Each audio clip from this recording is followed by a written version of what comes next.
ಕರುನಾಡಿನ ಸಮಸ್ತ ಕನ್ನಡಿಗರಿಗೂ ನಮಿಸುತ್ತಾ ತುಳು ಸೈನಿಕ್ ವ್ಲಾಗಿಗೆ ನಿಮಗೆಲ್ಲರಿಗೂ ಸ್ವಾಗತ. ಬಂಧುಗಳೇ, ಇವತ್ತು ಜನವರಿ 23. ಅಪ್ರತಿಮ ಪರಾಕ್ರಮಿ, ದಿಟ್ಟ ಸ್ವಾತಂತ್ರ್ಯ ಹೋರಾಟಗಾರ, ಕ್ರಾಂತಿಕಾರಿ ನಾಯಕ ನೇತಾಜಿ ಎಂದೇ ಪ್ರಸಿದ್ಧರಾದ ಸುಭಾಷ್ ಚಂದ್ರ ಬೋಸರ ಜಯಂತಿ. ಸುಭಾಷ್ ಚಂದ್ರ ಬೋಸರು 1897ರ ಜನವರಿ 23ರಂದು ಇಂದಿನ ಒಡಿಶಾ ರಾಜ್ಯದ ಕಟಕ್ನಲ್ಲಿ ಜನಿಸಿದ್ರು. ಆಗ ಕಟಕ್ ಪ್ರದೇಶ ಬ್ರಿಟಿಷ್ ಭಾರತದ ಬಂಗಾಳ ಪ್ರಾಂತ್ಯದಲ್ಲಿತ್ತು. ಇವರ ತಂದೆ ಜಾನಕಿನಾಥ ಬೋಸ್, ತಾಯಿ ಪ್ರಭಾವತಿ ದೇವಿ. ಶ್ರೀಮಂತ ಮನೆತನದಲ್ಲಿ ಹುಟ್ಟಿದ ಇವರು ಕಟಕ್ನ ಬ್ಯಾಪ್ಟಿಸ್ಟ್ ಮಿಷನ್ ಸ್ಕೂಲಿನಲ್ಲಿ ಪ್ರಾಥಮಿಕ ಶಿಕ್ಷಣವನ್ನು ಪಡೆದರು. ಕಲ್ಕತ್ತಾದ ಪ್ರೆಸಿಡೆನ್ಸಿ ಕಾಲೇಜಿನಲ್ಲಿ ಪದವಿ ಶಿಕ್ಷಣ ಮುಗಿಸಿ ಉನ್ನತ ಶಿಕ್ಷಣಕ್ಕಾಗಿ ಬ್ರಿಟನ್ನಿಗೆ ಹೋದ್ರು. ಬ್ರಿಟನ್ನ ಕೇಂಬ್ರಿಡ್ಜ್ ವಿಶ್ವವಿದ್ಯಾನಿಲಯದಲ್ಲಿ ಉನ್ನತ ಶಿಕ್ಷಣ ಪಡೆದು 1921ರಲ್ಲಿ ಭಾರತಕ್ಕೆ ವಾಪಸ್ಸಾದರು.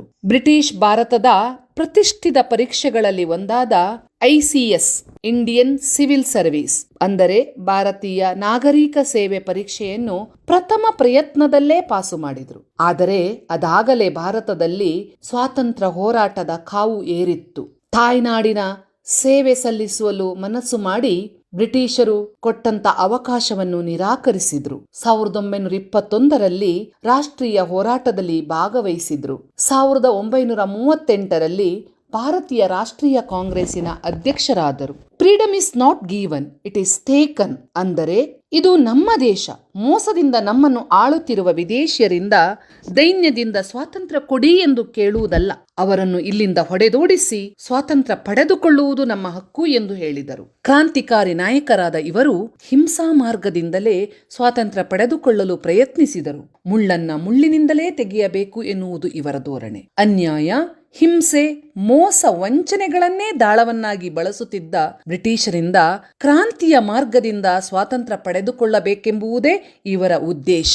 ಆದರೆ ಆಗ ಭಾರತದಲ್ಲಿದ್ದಂಥ ಹಲವಾರು ರಾಷ್ಟ್ರ ನಾಯಕರುಗಳು, ಭಾರತೀಯ ರಾಷ್ಟ್ರೀಯ ಕಾಂಗ್ರೆಸ್ಸಿನ ನಾಯಕರುಗಳು ಶಾಂತಿ ಮಾರ್ಗವನ್ನು ಅನುಸರಿಸುತ್ತಿದ್ದರು. ಅಹಿಂಸಾ ಮಾರ್ಗದ ಮೂಲಕವೇ ಸ್ವಾತಂತ್ರ್ಯವನ್ನ ಪಡೆದುಕೊಳ್ಳಬೇಕು, ಯಾವ ಕಾರಣಕ್ಕೂ ಹಿಂಸೆ ಮಾಡಬಾರದು ಎನ್ನುವುದು ಅವರ ಧೋರಣೆಯಾಗಿತ್ತು. ಈ ತರ ಕಾಂಗ್ರೆಸ್ಸಿನ ನಾಯಕರಿಗೂ ಮತ್ತೆ ಸುಭಾಷ್ ಚಂದ್ರ ಬೋಸರಿಗೂ ತಮ್ಮ ಅಭಿಪ್ರಾಯದಲ್ಲಿ ಹೊಂದಾಣಿಕೆ ಬರಲಿಲ್ಲ. ಡಿಫರೆನ್ಸ್ ಆಫ್ ಒಪಿನಿಯನ್ ಇತ್ತು. ಈ ಕಾರಣದಿಂದಾಗಿ 1939ರಲ್ಲಿ ಸುಭಾಷ್ ಚಂದ್ರ ಬೋಸರು ಕಾಂಗ್ರೆಸ್ ಅನ್ನ ತೊರೆದು ಹೊರಗೆ ನಡೆದ್ರು.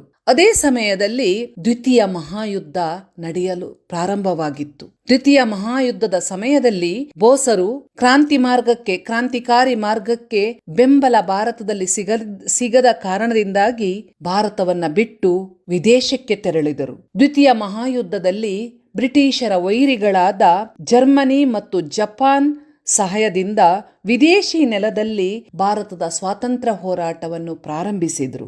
ಜರ್ಮನಿಯ ನಾಜಿ ನಾಯಕನಾದ ಅಡಾಲ್ಫ್ ಹಿಟ್ಲರನನ್ನು ಭೇಟಿಯಾಗಿ ಭಾರತದ ಸ್ವಾತಂತ್ರ್ಯಕ್ಕಾಗಿ ಸಹಾಯ ಯಾಚಿಸಿದರು. ಹಿಟ್ಲರ್ ಬ್ರಿಟಿಷರ ವಿರುದ್ಧ ಭಾರತೀಯರಿಗೆ ಸಹಾಯ ಮಾಡಲು ಒಪ್ಪಿಕೊಂಡರು. ಹಿಟ್ಲರ್ ಇವರಿಗೆ ಒಂದು ಸಬ್ಮೆರಿನ್ ವ್ಯವಸ್ಥೆ ಮಾಡಿ ಜಪಾನಿಗೆ ಹೋಗಲು ಅನುಕೂಲ ಮಾಡಿಕೊಟ್ಟರು. ಬೋಸರು ಜಪಾನಿಗೆ ಬಂದಾಗ ಜಪಾನಿನಲ್ಲಿ ದ್ವಿತೀಯ ಮಹಾಯುದ್ಧ ತುಂಬಾ ಭರದಿಂದ ಸಾಗುತ್ತಿತ್ತು. ಇಂಗ್ಲೆಂಡ್ ಭಾರತದಲ್ಲಿದ್ದಂತ ಬ್ರಿಟಿಷ್ ಸರ್ಕಾರ ಬಲವಂತದಿಂದ ಭಾರತೀಯ ಸೈನಿಕರನ್ನ ಜಪಾನಿನ ವಿರುದ್ಧ ಹೋರಾಡುವುದಕ್ಕಾಗಿ ಜಪಾನಿಗೆ ಕರೆದುಕೊಂಡು ಹೋಗಿತ್ತು. ಆ ಹೋರಾಟದಲ್ಲಿ ಜಪಾನಿನ ಜೊತೆ ಯುದ್ಧ ಮಾಡ್ತಾ ಹಲವಾರು ವೀರ ಸೇನಾನಿಗಳು, ಭಾರತೀಯ ಸೇನಾನಿಗಳು ಮರಣ ಹೊಂದಿದ್ರು. ಕೆಲವು ಭಾರತೀಯ ಸೇನಾನಿಗಳು ಬಂಧಿಸಲ್ಪಟ್ಟು ಜಪಾನಿನ ಬೇರೆ ಬೇರೆ ಜೈಲುಗಳಲ್ಲಿದ್ರು. ಈ ಸಮಯದ ಸದುಪಯೋಗವನ್ನ ಪಡಿಸಿಕೊಂಡಂತ ಬೋಸರು ಜಪಾನ್ ಸರ್ಕಾರದ ಜೊತೆ ಮಾತುಕತೆ ನಡೆಸಿ ಜಪಾನಿನ ಬೇರೆ ಬೇರೆ ಜೈಲುಗಳಲ್ಲಿದ್ದ ಭಾರತೀಯ ಕೈದಿಗಳನ್ನ ಬಿಡುಗಡೆಗೊಳಿಸಿ ಅವರ ಸಹಾಯದಿಂದ ಆಜಾದ್ ಹಿಂದ್ ಫೌಜ್ ಅಂದರೆ ಭಾರತೀಯ ರಾಷ್ಟ್ರೀಯ ಸೇನೆ ಎನ್ನುವ ಒಂದು ಸೈನ್ಯವನ್ನ ಸ್ಥಾಪನೆ ಮಾಡಿದ್ರು. ವಿದೇಶಿ ನೆಲದಲ್ಲಿದ್ದುಕೊಂಡೇ ಭಾರತದ ಸ್ವಾತಂತ್ರ್ಯಕ್ಕಾಗಿ ಬೇರೆ ಬೇರೆ ಹೋರಾಟಗಳನ್ನು ನಡೆಸಿದರು. ಸಿಂಗಾಪುರದಲ್ಲಿ ಆಜಾದ್ ಹಿಂದ್ ಗವರ್ಮೆಂಟ್ ಅಂದರೆ ಸ್ವತಂತ್ರ ಭಾರತದ ಸರ್ಕಾರ ಎಂದು ಭಾರತೀಯ ಸರ್ಕಾರವನ್ನು ವಿದೇಶಿ ನೆಲದಲ್ಲಿ ಸ್ಥಾಪನೆ ಮಾಡಿ ಹೋರಾಟವನ್ನ ಮುಂದುವರಿಸಿದ್ರು. ಇವರ ಮುಖ್ಯ ಘೋಷಣೆ give me blood, I'll give you freedom. ಅಂದರೆ ನನಗೆ ನೀವು ರಕ್ತ ಕೊಡಿ, ನಾನು ನಿಮಗೆ ಸ್ವಾತಂತ್ರ್ಯ ಕೊಡುತ್ತೇನೆ. ಇದರ ಅರ್ಥ ಏನು ಅಂದ್ರೆ, ಯುವ ಜನರೇ ನೀವೆಲ್ಲರೂ ಆಜಾದ್ ಹಿಂದ್ ಫೌಜಿಗೆ ಸೇರಿ, ಆಜಾದ್ ಹಿಂದ್ ಫೌಜಿಗೆ ಸೇರಿ ದೇಶಕ್ಕಾಗಿ ತಮ್ಮ ತನು ಮನವನ್ನು ಅರ್ಪಿಸಿ ನಾನು ನಿಮಗೆ ಸ್ವಾತಂತ್ರ್ಯವನ್ನು ತಂದುಕೊಡುತ್ತೇನೆ ಎನ್ನುವುದು. ಇಂಥ ಧೀಮಂತ ನಾಯಕ ಆಗಸ್ಟ್ 18, 1945 ವಿಮಾನ ಅಪಘಾತದಲ್ಲಿ ತಮ್ಮ 48ನೇ ವಯಸ್ಸಿನಲ್ಲಿ ತೈವಾನ್ ದೇಶದಲ್ಲಿ ಮರಣ ಹೊಂದಿದ್ರು. ಇವರ ಸಮಾಧಿ ಜಪಾನ್ ದೇಶದ ರಾಂಕೋಜಿ ಎನ್ನುವ ಊರಿನಲ್ಲಿ ಈಗಲೂ ಇದೆಯಂತೆ.